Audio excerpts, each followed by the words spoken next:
Ladies and gentlemen, welcome to a podcast named Tim, a father and son movie review podcast.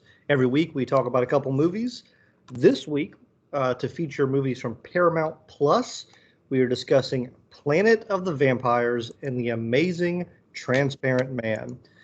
We're available everywhere podcasts are, so please leave a rating and review on your audio platform of choice. And of course, check us out on YouTube, where we have a video version of the podcast, as well as other wonderful content, Power Ranger episode reviews, some Star Wars content, and probably more fun things coming as well. Hit us up on all the normal social media sites, podcast named Tim.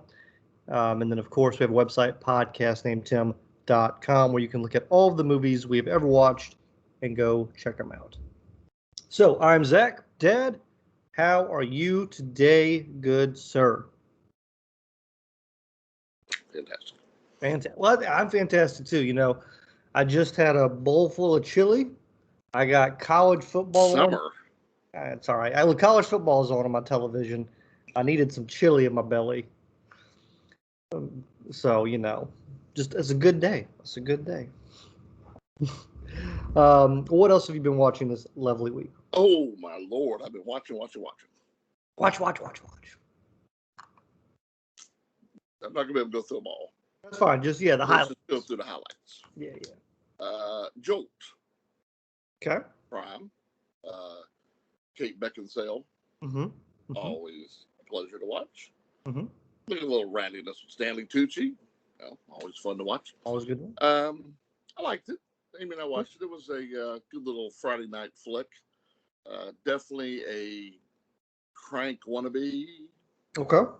It was kind of like that. She had to take a little something, but instead of a drug, it was a little zap of electricity to enhance her calm.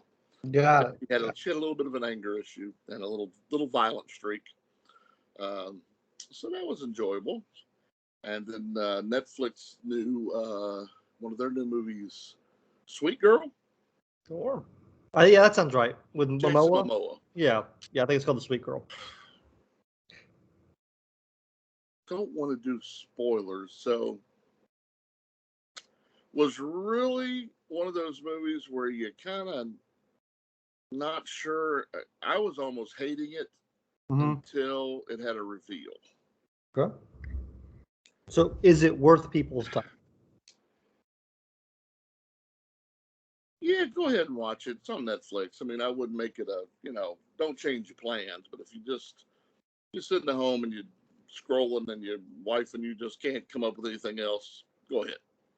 She'll get to watch Jason Momoa and you can chill out for a little while. Yeah. Yeah, it was a little kind of not strange. It just the situation that Jason Momoa was putting his family in as a family person, I think would really irritate you for quite a while. Okay.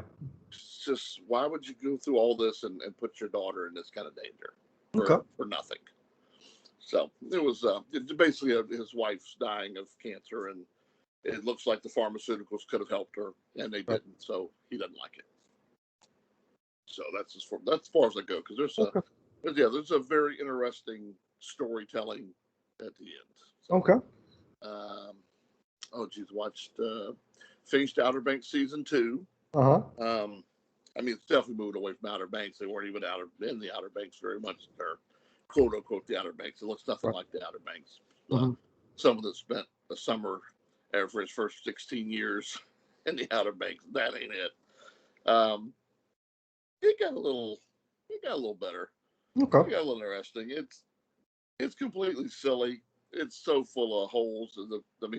The fact that these kids keep it's pretty sad. These kids keep outsmarting the adults at every turn, and it's turned into just a treasure hunt every episode. I mean, they just are looking for all these crazy treasures that apparently are hidden in the Outer Banks or off the Outer Banks. So it had some interesting twists as well. It was okay. Okay. Watched a couple documentaries. I watched Dealt. It's about Robert Thompson. Yeah, I forgot his name. Yeah. He's he's a. I saw him on Penn and Teller's Fool Us. Mm-hmm. He is considered, especially by Penn, to be one of the best up close card magicians. Okay. Although he's not really a magician, he says he's not. He is just a card manipulator. He's basically, it could be a professional player. If he can put the cards in any order he needs to put them in, he can deal hands. He can, he can manipulate anything. What's fascinating, and the documentary is kind of about, is he's blind. Oh. He wasn't born blind, but he went blind pretty early. Him and his sister are both blind. They both had the same condition, and it's just kind of about their different paths. She's was totally okay with knowing she's blind and handle it, and he does not want anyone to know he is. He does not have that announced. He doesn't want anyone to know.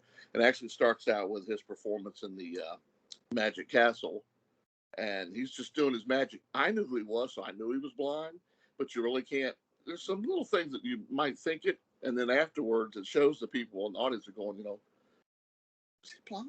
Because they're starting to question it, because I guess there's just some things that are kind of weird. And others are like, no, he can be blind. That's what he was doing. But he is. He's completely 100% dark. He can't see anything. Wow. He spends 16 hours a day with a deck of cards in his hands, and has for 40 years. He exercises. He's doing card tricks while he's exercising. He just sits. He was at an award show. He was at award shows, and he's just doing cards. Constantly. He has 10,000 decks of cards in his house at any one time. Wow. He opens them up and does them, and then when they're done, it's just incredible what he can do, though. So that was really good. Then I watched the Bob Ross documentary. Never really been a Bob Ross aficionado. Don't know much about him. I knew who he was. I've seen his painting. I think I watched it one time. It irritated me because I think I took a brush and started patting on the thing, and it didn't look like a tree. It didn't look the same. It ain't a tree. It's some slopped paint on a canvas. And it was actually interesting because it was about he kind of got screwed out of his name and his likeness and all that after death, and his sons never received anything from it, although he thought he had set it up to where he could. But this other couple, the Kowalskis, his business partners, kind of screwed him out of all that. So that was kind of sad to know that this his son, who's also an excellent painter, has got nothing from his dad. Mm. So it's kind of, I didn't know that. So I'm not that I buy anything anyway, but I'm not.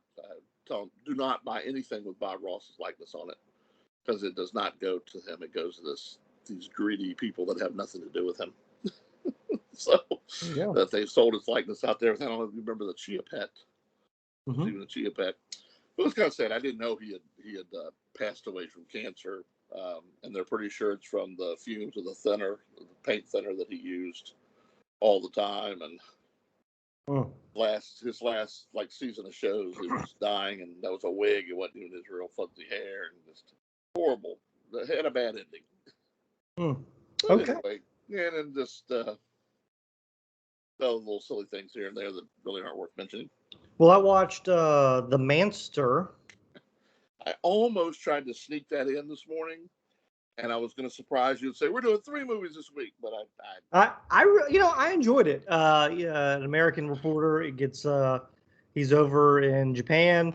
I don't want to say an evil scientist, because he definitely had some moral ambiguities, some gray area, but a scientist decides that he's going to inject something in him that he has used on others, and this man kind of slowly becomes more aggressive. And was it the COVID-19 vaccine? Yeah, he grew a second, and then he grows a second head. I like it. He grows a second head, and it's not really a Jekyll and Hyde situation, but he's kind of he's got these 2 heads, and people are showing up murdered, and very, very I think it was like 58, 57 perfect drive-in theater movie. Yeah. Oh yeah, your grandmother watched The Brain That Wouldn't Die the other night.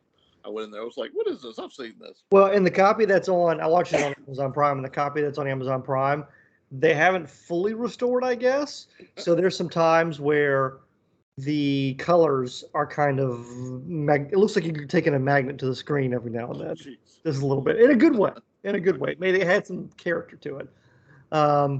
Also watched The Mandalorian, the gallery that they do, where they do the making of.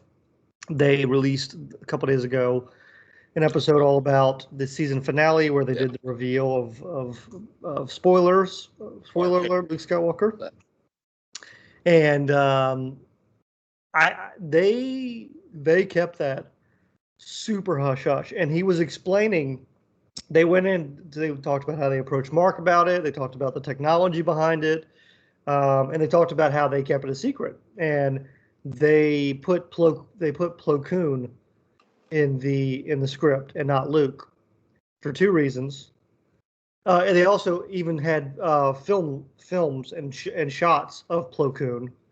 So everyone said Plo Koon. No one said the name. Right. They filmed it when the rest of the team was out doing the Robert Rodriguez episode, where they were where it was clear that they were on location. I think it was the Boba Fett episode where they were on that. They had a very small, like the smallest possible team possible filming this. The guy that was the body double for Luke, they hired him on for something else, and he was doing other little bit parts, and they told him what he was also going to be doing. They also said they picked Plo Koon to put in the script because he said, well, what's his name? Not Favreau, the other guy. Now I'm going to draw a blank. Oh, man. Yeah. Wow. One of those days. Yeah. Anyway, Plo Koon's his favorite character, and he said everyone in the Star Wars universe knows that. So they would all know that if I put Plo Koon in, they would assume it to be correct. So they went into the whole elaborate how they were keeping this a secret. So it was good. They got that from two of my favorite shows. Yeah. Yeah, Dallas, when they were bringing back Bobby, they filmed it. He was the only person on set with a camera guy and something else, and they filmed it like it was a soap commercial because he was in the shower. Everybody thought he was filming a lava soap commercial or something, and they got away with it there. The Office, when Michael Scott was coming back for the final episode, they told no one in the cast that he was going to be making an appearance. All of his lines in the table read were for Creed. They filmed Creed saying them, and then he showed up on the day of saying, "Here he is." So it was kind of very hard to keep secrets. Yes. With crews, you've ever seen how many crews were on these things? But yeah, so but it's pretty cool. And they, like I said, they explained some of the technology and the different versions of how they could have done what they did, and the benefits and of each one. So it was very interesting. So I thought about watching it because that deep fake Mark stuff. Hamill talking about it. Well, I didn't realize this. It wasn't the voice. You remember he says a couple lines. That's not him. Oh, really? Nope, it's AI. They fed in a bunch of interviews and lines and everything from Mark Hamill from that time period and audiobooks, and the AI learned his speech patterns and voice, and it's an AI. Brilliant. Same thing. They were going to that deep fake stuff, and it was fascinating. That is really. It's like scary, but it's pretty cool. They spent a very long period time in the episode describing that, going out of their way to say that, yeah, this technology isn't really, shouldn't be used for anything other than art. And they were very in-depth about that. Interesting. Yes. So, all right, well, let's get into it. Let's start with Planet of the Vampires. Again, this is our Paramount Plus episode. But before we get into Planet of the Vampires, which was my selection, we'll take a quick moment to pause and hear a word from our sponsor. Planet of the Vampires came out in 1965. It is an Italian film, 1 hour and 28-minute runtime. Does not have a rating. 6.3 on IMDb, a 69 on the tomato meter, and a 52 from the audience score. It is stars Barry Sullivan. You may know him. I don't. Directed by Mario Bava, I want to say.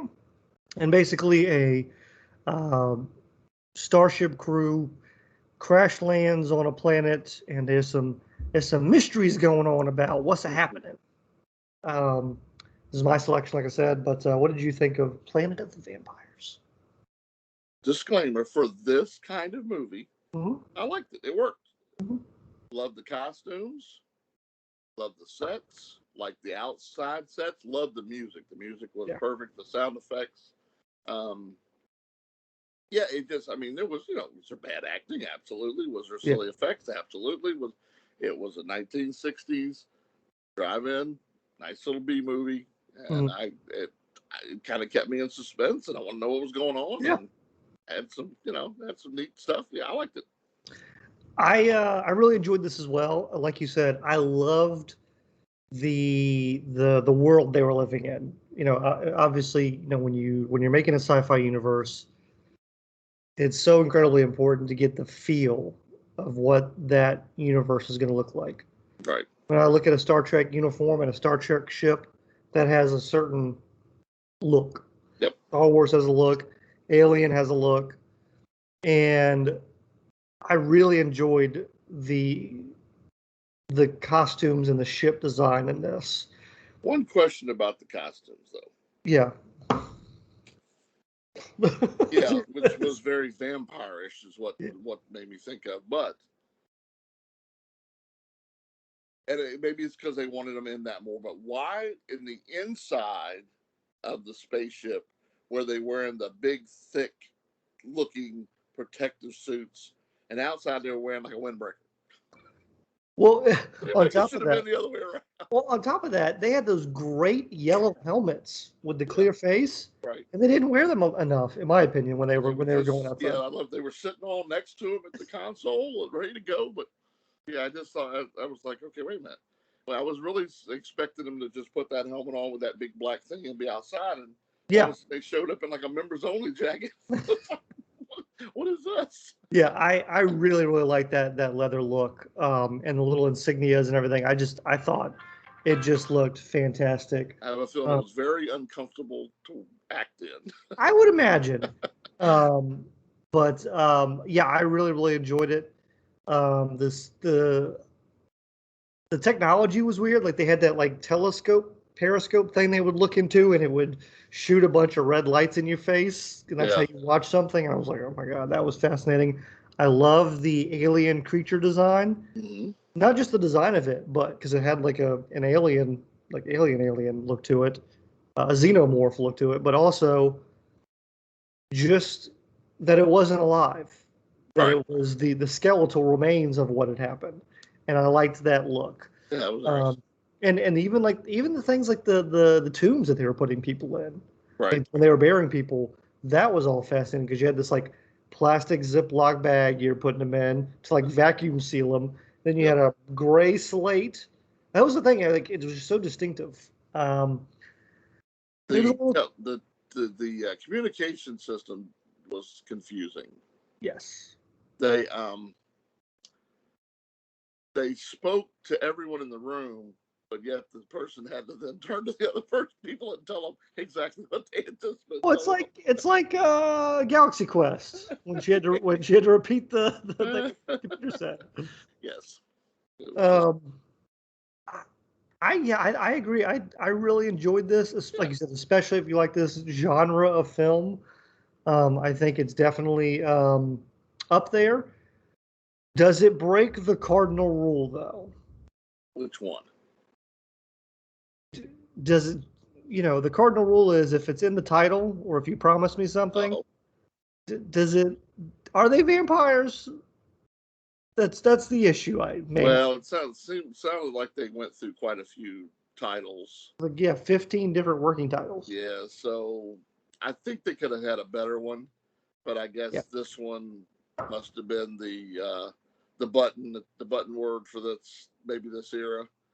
So vampires were the thing to say. I'm not sure why they undead vampires. Something else, zombies. I think I saw on Rotten Tomatoes they actually listed as Demon Planet.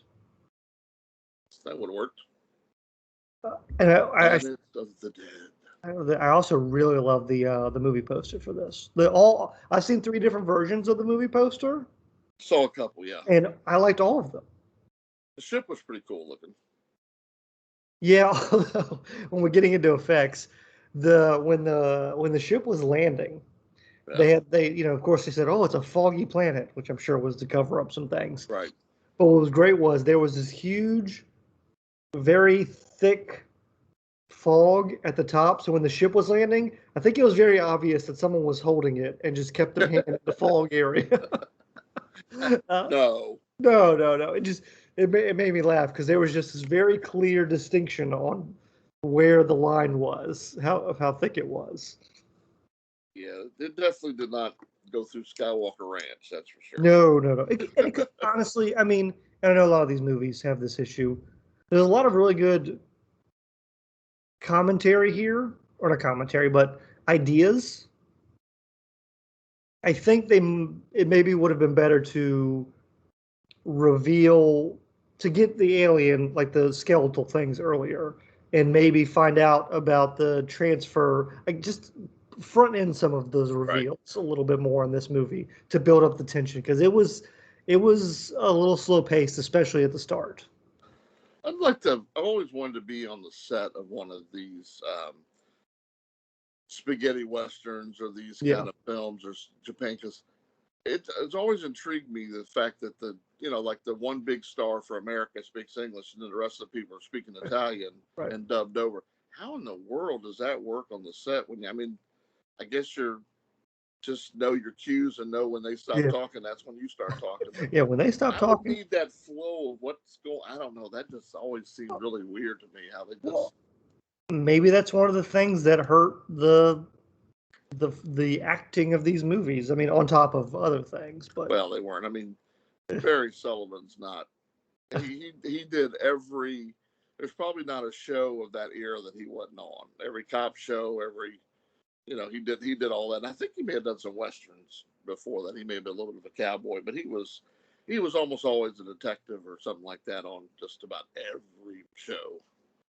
But yeah, it was acting wasn't the best. But what can you do?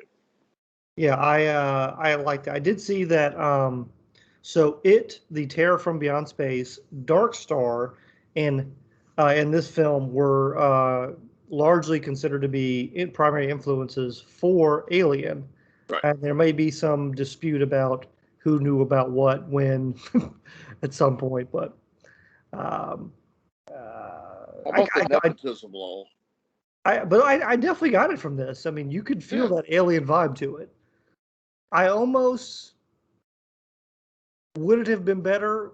And I don't know if this is the correct answer because they had those neck guards on their suits.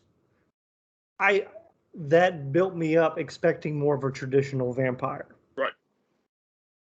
Well, and I didn't know if they were going to be the vampire or if that was going to protect from the bites, or I didn't really understand that when it first started, but I thought that was... and that's what I thought. When I first saw it, I was like, okay, so they're vampires, and they've got this cool kind of cloak look, and we're going to, I don't know. There was a lot of really cool, interesting things here, but the biggest thing I would say, definitely costume design, and like you said, all the sets and everything, just loved it. So what about the nepotism law? What is that? Did you read about that? No. One of the women, the original lead, was not supposed to be that lady. It was supposed to be either the director or the writer's girlfriend or wife or whatever. But apparently there had been some kind of law passed and rule during filming and during the company that it's called the anti-nepotism rule, that you couldn't have anyone that was related to you on the sets and all that. So she had to go bye-bye. Man. Like some in Italy, the Italy film industry or something came up with that. I'm not sure what that's about. I think it was my personal opinion, it was probably to keep the wives off the set so they could have their other one, the other girl. What would Clint Howard have done? Ladies' man. Yeah. Oh man. Well, I'm glad you enjoyed this. I thought this might be like I know you qualify, but I didn't know what your opinion would be of it, because this was much more my state of movie than absolutely. Okay. Let's go ahead and hop to your movie of the week, which was The Amazing Transparent Man, which of course came out in 1960, so 260 movies. Has an approved rating, 58-minute runtime. Basically tells the story of a man is broken out of prison. He's a vault, I don't know what, cracker, I guess, and they break him out, and a gentleman wants him to steal some items, and they wants to build a invisible army because of reasons we'll get into. Has a 4.0 on IMDb, has a 40% on Tomato Meter, and a 16 from the audience score. Stars Douglas Kennedy, James Griffith. I don't know how Miss Chapman. How do you say her name? Margaret. Margaret. That's it. I don't know. No, Anyway, I don't know. I'll go first since this was your film. I like some of the ideas in this movie. This was a perfect Sunday. I'm doing chores and I need something on in the background movie. There's two types of Sunday movies. There's your traditional black and white movies, and then there's your secondary Sunday movies, right. Which is I'm kind of busy right now. Sunday movies, and I watched this twice because I actually watched it, and then I watched the Mystery Science Theater episode where they riffed on it, and I didn't understand the main villain's motivations, right. Like the invisible zombie army or whatever you want to call it. I didn't get that. I kind of wish she would have just been a mobster who wanted to steal some money. I did like some of the way they used the invisible character, like when he went invisible and then he immediately started punching the crap out of the guy, and he knew that he had the advantage, and he kind of turned the situation on that. I like that, but I don't know. What did you think? Well, it was like it was two different movies. Yeah. It was like there was a bad, a mobster movie, Yeah. bank robbery movie, and then an Invisible Man movie going on. They tried to kind of combine them, and it didn't work. I mean, it just didn't make a whole lot of sense. I really feel like it was just two different scripts that they put in together because budgets. Yeah, it wasn't much. Luckily, it was short, so it kept my attention for as long as it needed to. But it was unsatisfying.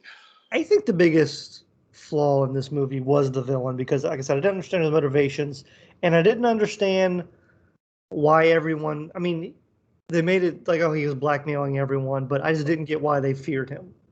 No. Yeah, I didn't get that either. Why he had any power? Yeah. And the scientists that just random and just, I don't know, everything was just kind of weird. Yeah.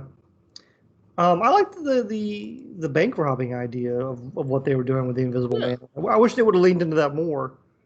I think they did that I feel like they did that in a Superman episode from the original Superman show back in the 50s. I feel like there was pretty sure there was a person that could go invisible or go through walls or something that was stealing stuff out of the vaults. I don't know why that rings a bell, but yeah, it just and then the daughter kidnapped and held, and it was just like I didn't really get. There was unnecessary stuff. They actually could have slimmed it down a little bit. Yeah, and just made it pretty standard. Here's this guy does this. We need him to do this. We can make him invisible to do it, and I'll do it. And I don't want to do it, and kill him and be done. There you go. Moving on.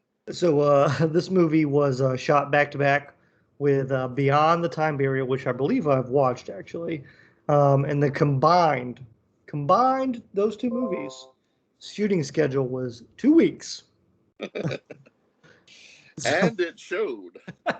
Yeah. Yeah. What did you think of the? This kind of goes into my issue with this era in some respects. This era of movies, both with this movie and with the last movie, which is at the end, like the end of Planet of Vampires, they had to like explain everything. Right. Like they had that. All right, for 3 minutes, I'm going to tell you everything you just watched and the moral lesson you were supposed to learn. Right. And then here it was the professor looking at the screen going, well, what would you have done? I Well, I let's don't know remember if I the like that genre. people in the 40s, 50s, 60s were stupid. So, I mean, we had to explain movies. I mean, let's remember that the entire population was completely freaked out by Psycho, which is one of the dullest, most unimaginative, and not scary movies of all time. So these people weren't too bright as far as I was concerned. So I think we had to explain things to them. But then Okay. in 1968, everything changed. Why is that? I don't know, just all of a sudden, Just human evolution and reached its peak, and it's been all downhill since then. Remember? that's Yes. a fair. Speaking of generations, I want to go on a little tangent real quick. I was having this conversation with someone the other day, and we were talking about generations, and we're like, "Oh, you're a millennial, I'm a millennial, yada yada." Well, whatever. I don't like the way they do those things because I don't think they capture what a generation is properly. No. To me, you need to have a shared childhood experience in order to be within the same generation. It doesn't have to be exactly the same, but I can walk up to every single person in my generation and say, "Man, do you remember when we would come home from school and there was that 2 week period where Goku and Frieza were having that fight at Namek?" And every single person will go, "Yeah, man, I remember that." Right. Or when the Power Rangers debuted, or and all of that, and just the all of the kung fu movies and the jump to there's a shared aura. Yeah. There's people like they count me and my sister in the same generation, and I'm like, we had very different childhoods. Just from a like we understood life differently because, and I think it's becoming more rapid now. I would say of your generation, everything you had, these big blocks. You had Star Wars and GI Joe, Master of the And Universe. then the John Hughes movies. Yeah, that's it. You had that, and then but it's becoming so rapid that I think generations are becoming smaller Yeah.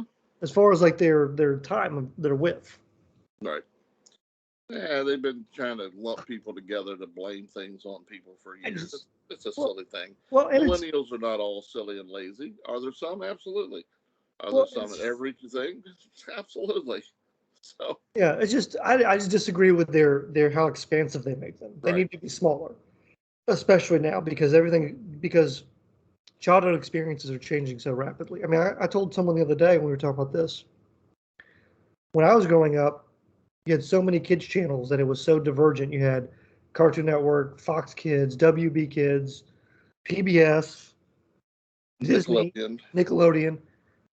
You could take a bunch of different kids. If they only watched one of those networks, their childhood Right. memories and nostalgia and what they built their identity on Oh, yeah. is significantly different than everyone else. That's true. So I don't know. Just Totally. I got you. I totally agree with it. it's different when you had one channel. Right. You could break generations down over a decade or two. Then Are you an iCarly person or are you a Hannah Montana? neither. But that's just a little thing. But anyway, just Yeah, I got you. I agree with you. I this movie wasn't great. But do you think it's a good background movie, or does it not even raise? Oh yeah, sure. Okay. I think I was playing a game on my iPad while it was on. So yeah, I mean I tried to not do that, but yeah. It happens. It happens. Mm-mm-mm. Yeah, I Well, started reading a book last night. you started reading, but what are you I reading? did. I haven't read in years, and I thought I didn't read. The Girl in Cabin 13. Is that part of a I think sequel? it is part of a series. It's the first book, I think, of.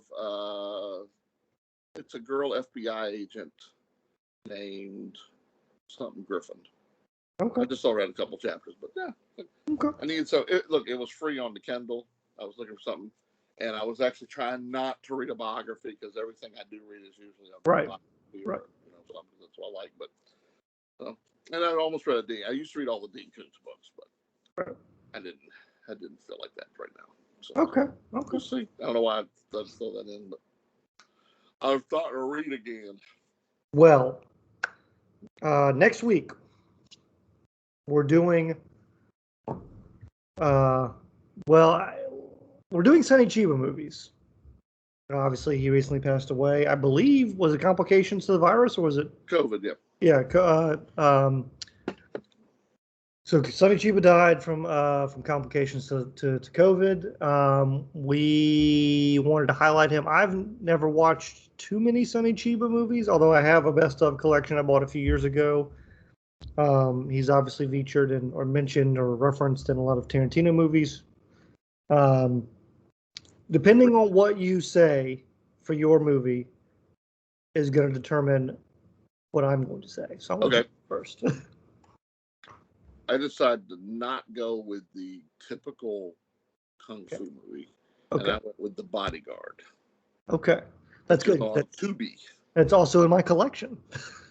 Watch it on that one because it'll be a much better copy. Okay, maybe. The reason I brought up, I was waiting to see what you were going to say, is because if you had said one of the Street Fighter movies, I was going to pitch you doing all three.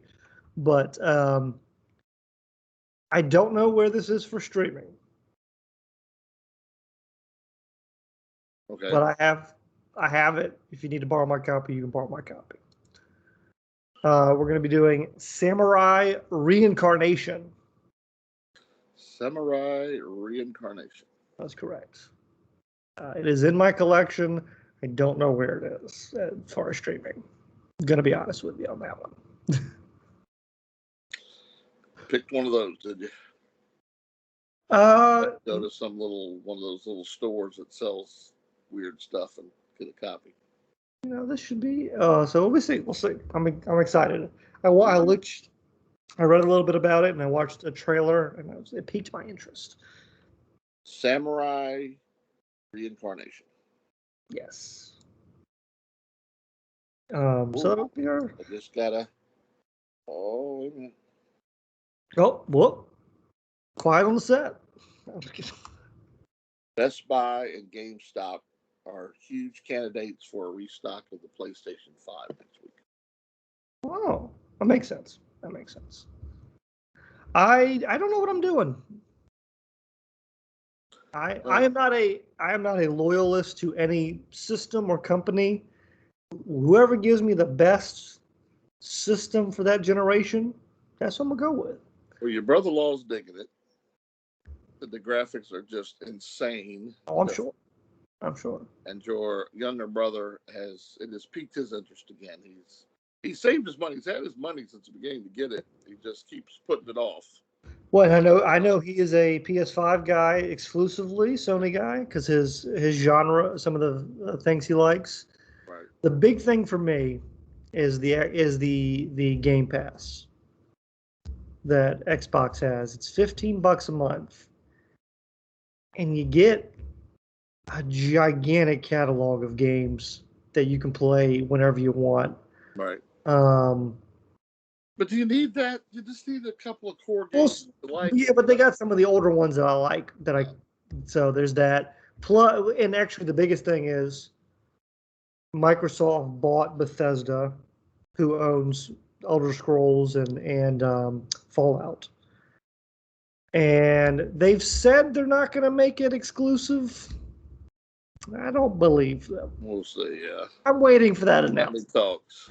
I was like, let me wait and see what they do with that. That'll probably drive my decision. But it sucks because I love like Ratchet and Clank and all of the Spider-Man series for Sony. But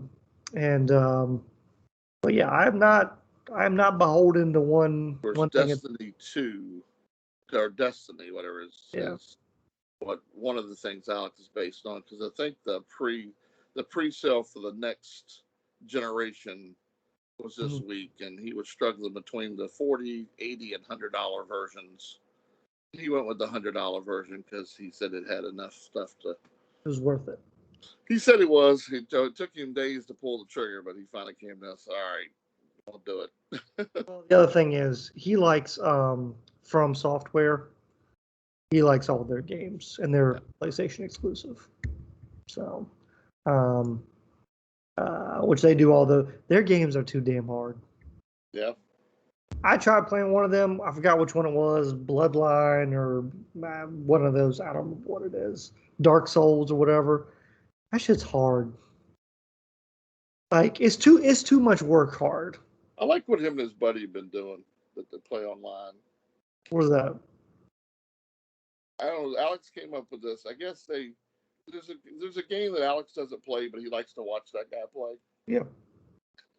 But then Alex wanted to stir it up a little bit, thought it'd be fun, so he turned his gameplay over to Alex. Okay. Alex changed all the configurations of all of his buttons and then gave it back to him so he could watch him play. So that's what they did. That's great. That's great. So that's what's been interesting because you get that muscle memory. Oh yeah, Guy's been playing for a year or something, and it's just screwing with him. Horrible. So Alex thought that would be fun. So that's what he came to do. I thought it sounded like a web series. Dude, that sounds good. Do that, man. That speaking of that, we were riding around the other day, and the little one had the Switch in the background, and she was playing in the back of the seat, and I was driving around, and she was playing Mario 64, and it was a very interesting test of knowledge. She's playing back there, and she gets stuck on something, and she's having to communicate to me what she's stuck on, right? And I'm having to go, oh well, yeah, you need to do this, and then and like go this way, and I'm just sitting there, driving, and I'm like, oh, you got to go this way, and I was like, how do I know this? Like, it just. And then you ran over a turtle. How do you know? Yeah. But yeah, it was like a weird memory test. Like, sure, you passed it. I did. So, well, I'm looking forward to some Sonny Chiba movies. Samurai Reincarnation. Great title. I got to go try to find that. Yep. Thanks. You're welcome. Well, I didn't do that. Go on the dark web. Well, you enjoy trying to find that. I will. Seriously, let me know. I'll get you my copy. Yeah. I'll figure it out. All right. Well, we will chat later. Thank you all for checking out this episode. Of course, like, share, subscribe, all that good stuff. And we'll see you next time on a podcast named Tim. Goodbye.